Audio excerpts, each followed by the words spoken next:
O schiaffone.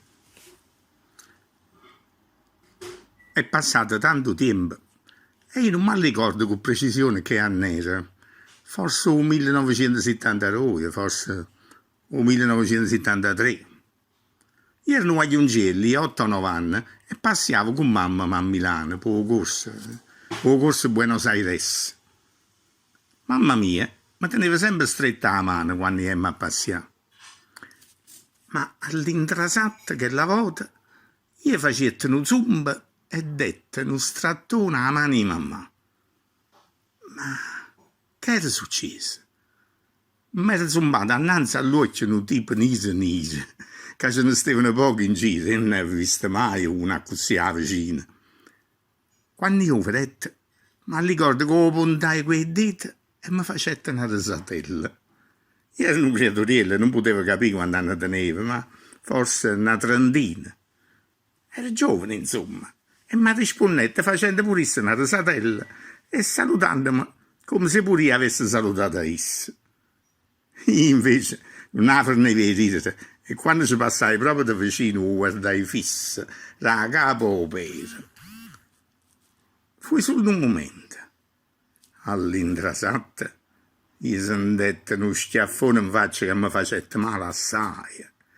Ci rimanette intronata in un momento per la sorpresa, ma poi subito mi mettette a chiagnere con me che.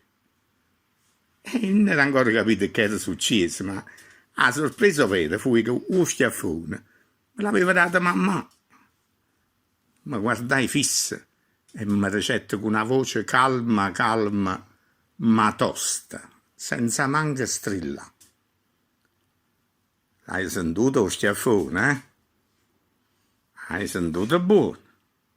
E non ti scordare.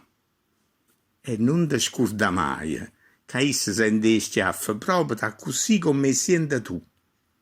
E ride come ridi tu. E chiagna come chiagna tu. Non ti scordare mai. Mamma è morta a 95 anni e quello fu l'unico schiaffo che mi ha dato rinda tutta la vita sua. Tanto avete fatto uno sforzo per me da quello schiaffo e sicuramente ci soffrette assai.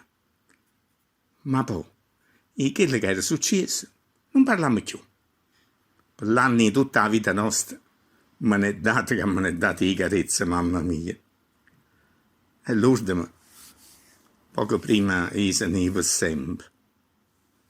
Ma oggi, che è passato tanto tempo, ho già capito una cosa importante.